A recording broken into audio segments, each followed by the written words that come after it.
नमस्कार, आप देख रहे हैं इंडिया न्यूज नेटवर्क लाइव। खटालवाड़ा की खतरनाक घुमावदार सड़कें दुर्घटनाओं को देती है न्योता। उमरगाम तालुका के खटालवाड़ा गांव में बनी बाईपास सड़क दिन ब दिन खतरनाक होती जा रही है। लोगों ने इस मामले में सरपंच से लेकर सड़क एवं भवन विभाग के अधिकारियों तक का ध्यान आकृष्ट कराया है, लेकिन ग्रामीणों की किसी ने नहीं सुनी। साथ ही इस सड़क पर चलने वाले डंपर और ट्रक इतनी तेज गति से चलते हैं तो पूछिए मत। यहाँ सड़क एवं भवन विभाग ने किसी भी सुरक्षा का पालन नहीं किया है। इसमें कोई आश्चर्य नहीं कि समय के साथ इस क्षेत्र को यमराज पॉइंट कहा जाने लगा। देखिए इस्लाम खान की यह खास रिपोर्ट। और ऐसे ही आसपास की खबर से बने रहने के लिए हमारे चैनल को सब्सक्राइब नहीं किए हैं तो अभी सब्सक्राइब करें, और अगर हम तक कोई खबर या विज्ञापन पहुंचाने के लिए स्क्रीन पर दिए गए नंबर से संपर्क करें। धन्यवाद। नमस्कार मित्रों, मारू नाम भद्रेश पंचाल, गाम રહેવાસી ખતલવાડા।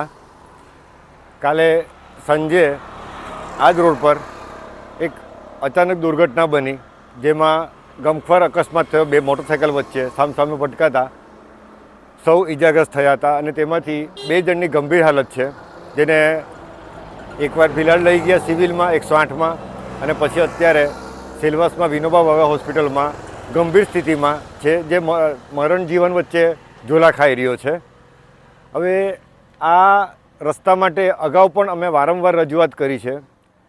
ધારાસભ્યશ્રીને પણ માધ્યમ દ્વારા સંદેશ પહોંચાડ્યો છે। સરપંચશ્રીને આજે સવારે પણ મેં કીધું કે આ અગાઉ અહીંયા બમ્ફર મૂકે અથવા બમ્ફર ન મુકાય તો એક આડા પાટા દોરીને કે ગો સ્લોનું એક બોર્ડ મારીને કોઈકની જીવ બચે અને કોઈકના લાડકવાયા ન છીનવાય એવી કોઈક વ્યવસ્થા કરે।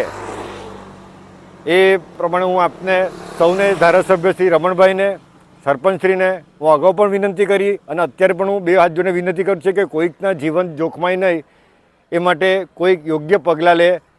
સરપંચશ્રીને રજૂઆત કર્યા। સરપંચશ્રીએ આજે જણાવ્યું કે મેં આરએનબીને વારંવાર લેટર લખ્યા પણ એમના તરફથી કોઈ રિસ્પોન્સ મને આવ્યો નથી। અત્યારે સરપંચશ્રી હાજર નથી, કોઈ કામે બહાર ગયા છે, પણ સરપંચશ્રીને અમે રજૂઆત કરી છે। આજે સવારે પણ કરી અને અગાઉ પણ કરી હતી અને એમણે પણ આરએનબીમાં રજૂઆત કરી છે, પણ કોઈ રિસ્પોન્સ આવ્યો નથી। તો આપશ્રીને સૌને વિનંતી કરું કે ગામમાં આ જોખમી રસ્તા માટે કોઈ કાયમી ઉકેલ લાવે। અસ્તુ। હું ઉમેશ ગણેશ માછી, ખતરવાડા રહેવાસી અને અહીંયાના સ્થાનિક કોટલા ફળિયામાં રહેવાસી છું।